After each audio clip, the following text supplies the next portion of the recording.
कथनी के सूरे घृणे ये कथें अटंबर ज्ञान, नाही परख प्रेम की सो कथनी पाहन जान।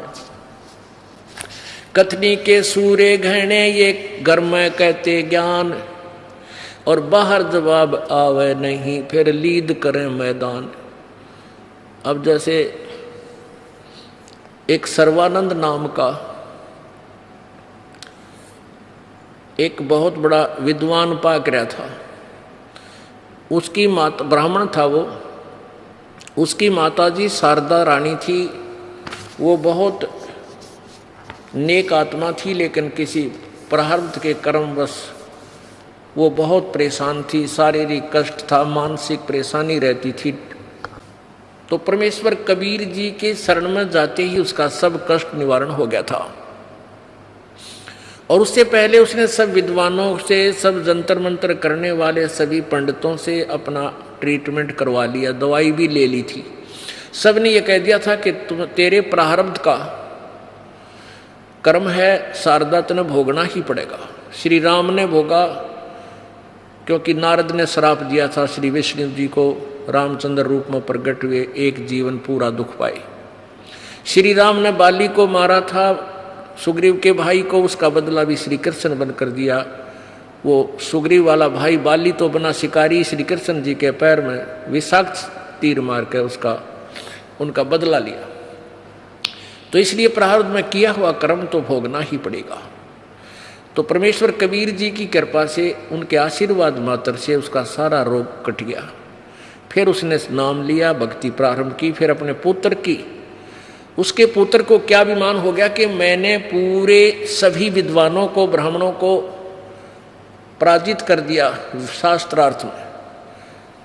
और उसने सोचा कि मैं अपना नाम सर्वजीत रखवाऊं अपनी माता से।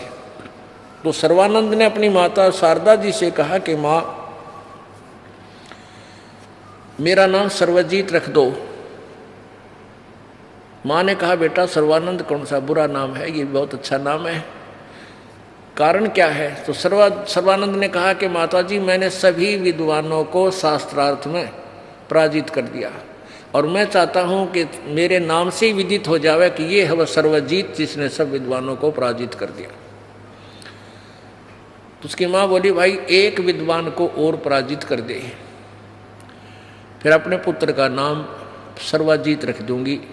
यदि उस विद्वान को पराजित नहीं करेगा तो तेरी माँ तेरा नाम सर्वजीत नहीं रखा। अब वो कहने लगा, माँ बताओ कौन है वो विद्वान? कि कबीर परमेश्वर। वो कहने लगा, कौन कबीर? वो कबीर, वो जुलाहा कबीर। हाँ बेटा, वो भगवान कबीर बोल।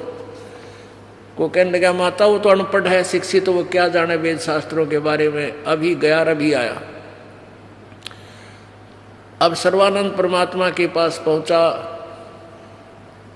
उस जुलाहा कॉलोनी में सर्वानंद गया। वो क्या करता था, एक बैल के ऊपर गधे की तरह बोरा रख के, थैला रख के, और उसमें चारों वेद, 18 पुराण, उपनिषद, भागवत और गीता सारे रखा करता कि कोई शास्त्रार्थ बात करे उसी से मैं काट के दिखा दे, देखिए लिखा इस पृष्ठ पे। उसको कंठस्थ याद थे, वेद में ऐसा लिखा, वो साथ रखता था। वो पहुंचा वहां पर, कहाँ, अब सोरठ में बताऊंगा क्योंकि इस समय थोड़ा रह गया। अब सर्वानंद कबीर जी की झोंपड़ी पर पहुंच गया। एक कमाली नाम की लड़की, जो मुर्दा जीवित की थी, शेख तकी की लड़की थी, कब्र में दबा रखी थी, वो जीवित की थी। तो परमात्मा के साथ अपनी बेटी रूप में रही थी वो परमात्मा कबीर जी के साथ। वो लड़की आगे मिली। उस लड़की से कहा कि बेटी तू पानी ला। लड़की अंदर से पानी भर के लाई एक लोटा, और कहा मेरे इस पात्र में डाल दे। सर्वानंद के पास एक लोटा था और वो लबालब भरवा लिया कति ऊपर तक। उसमें एक बूंद पानी पड़े वो भी बाहर जावे, और कहा बेटी इस जल का, इस लोटे का पानी गिरना नहीं चाहिए, और कबीर जी को दे दे। जो इसका उत्तर दे मुझे बताना। तो वो कमाली धीरे धीरे उस लोटे को भरे हुए पानी को लेकर गई, कहने लगी पिताजी ये लो। सर्वानंद, वो बाहर पंडित जी खड़ा ना, उसने ये कहा कि मेरा उत्तर लाना। परमात्मा कबीर जी ने एक बड़ी सुई लोहे की उठा, अच्छी मोटी सुई लंबी होती थी वह 5-6 इंच की, वह उठा कर उस लोटे में गिर दी और वह सुई लोटे के तली में जाकर बैठ गई और पानी बाहर निकल गया। जितनी कैपेसिटी थी सुई की। वो लड़की को कहा जा बेटी दिया, सर्वानंद ने दे दिया उसका उत्तर, पंडित जी ने दे दे। अब पंडित जी ने पूछा कि क्या उत्तर दिया मेरा कबीर जी ने?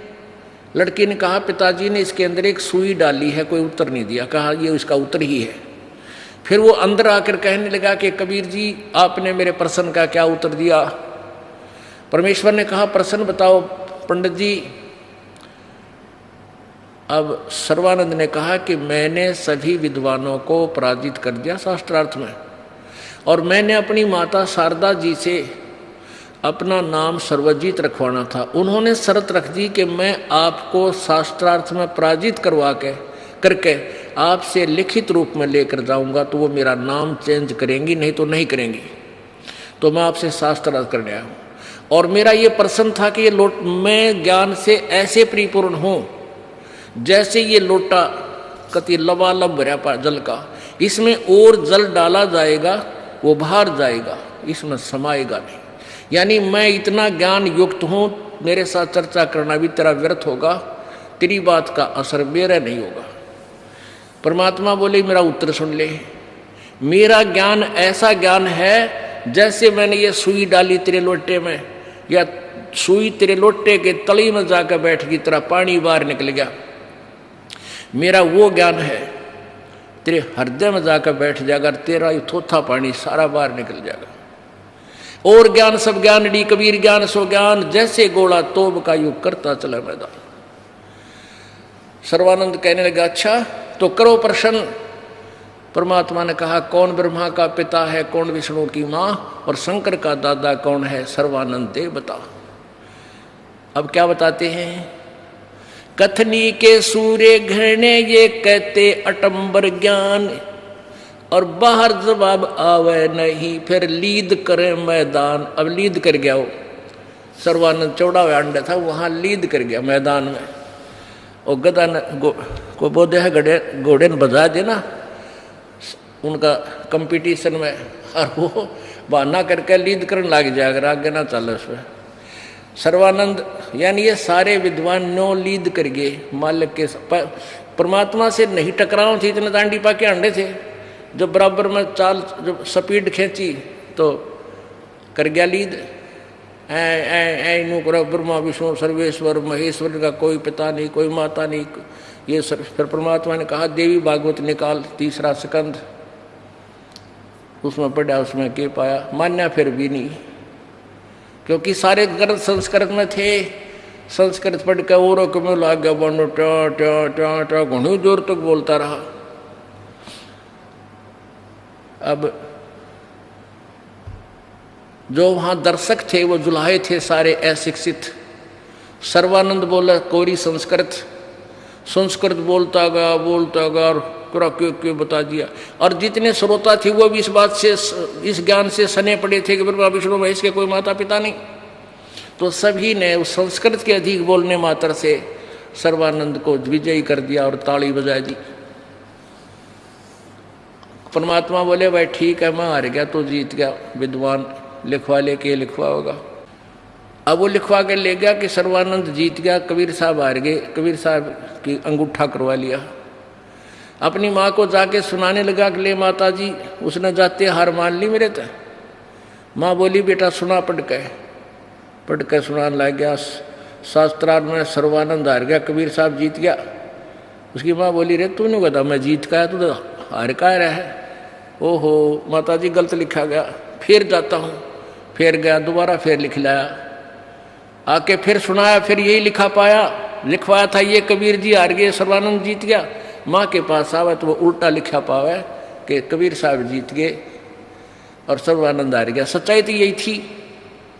वो फिर तीसरी बार फिर गया, परमात्मा से कहा जी मेरे से गलती से लिखा गया और मेरी माँ ना मानती, एक बार फिर लिखना पड़ा। लिख ले भाई, मैं तो शिक्षित हूँ। उसने फिर लिख लिया, सर्वानंद जीत गया, कबीर साहब हार गए, अंगूठा लगा दिया। अब उसने सोची भाई यहाँ लिखूं बिल्कुल सही, अनरी माँ के सामने पढ़ दूँ तो ये उल्टे पावे, ये के बिजली पड़े। तो घर में जब प्रवेश करने लगा तब तक यूं का यूं लिखा हुआ, ऐसे उस अक्षरों के ऊपर उसकी आंख रुक गई। वो देखता देखता अंदर को चलता चलता माँ के पास निकट आया, कहने लगा माँ पढ़ के सुनाऊं? यूं कर इतने में अक्षर चेंज हो गए। ऐसा लिखा, वही लिखा गया, कबीर साहब विजयी हुए, सर्वानंद पराजित हुआ। मुंह खुला का खुला रह गया। जब वो अक्षर चेंज हुए उसके सामने कलेजा हिल गया, विद्वान बन रहा था। उसकी माँ बोली रे बोलता क्यों ना विद्वान, बोल पढ़ के सुना के लिखा है इसमें। तो बैठ गया कलेजा पकड़ के। पर उसकी माँ बोली नालायक, भगवान आ रहे पैर पकड़ ले, जाकर तेरा कल्याण हो बेटा। मैं तो रोया करती अपने गुरुजी का आगे, है भगवान इसकी बुद्धि भ्रष्ट हो रही हो, अक्षर ज्ञान कर पाक के आंधा में आंधा ही यो मुखिया बना फिर है, आंधे के आंधों में सेठ यू बन रहा है प्रधान, और बयान माटी होगी तेरी। अब संस्कृत में उसने पढ़ा वो सच्चा था। तीसरे संगत में ब्रह्मा विष्णु महेश का जन्म मृत्यु होता है, ये नासवान है, लेकिन अभिमान वश नहीं मानना था। तब उसकी माँ के पास ने बोला माँ मन शर्म आवे है, आप ले चलो मैं नाम लूंगा, मेरा पीछा छुटवाओ। मैं तो बहुत मैंने आंखों देख लिया कि ये सचमुच कबीर जी जो बोल रहे हैं सही है। तो सर्वानंद उस एक नंबर के विद्वान ने कबीर जी से उपदेश ले लिया। तो सारे ब्राह्मण सर्वानंद के विरोधी हो गए, वह नकली। अब सर्वानंद की बात में कोई नहीं माने, ब्रह्मा विष्णु महेश अविनाशी नहीं है, उसका डले माने पत्थर माने, यू तो दानक का चेला हो गया, इसने जाते निकाल दो, काल के दिए पंगे, उन्हें कर दिया काम। और सर्वानंद ने परमात्मा बोले तो अपना काम बना ले, अपना और है विद्वान, भक्ति कर और पीछा छुड़वा बेटा, फिर देखेंगे आन देव टाइम इन नकलियां भी दे। तो वो समय अब आ गया इन नकलियों को सीधा करने का। बोलो सतगुरुदेव की जय।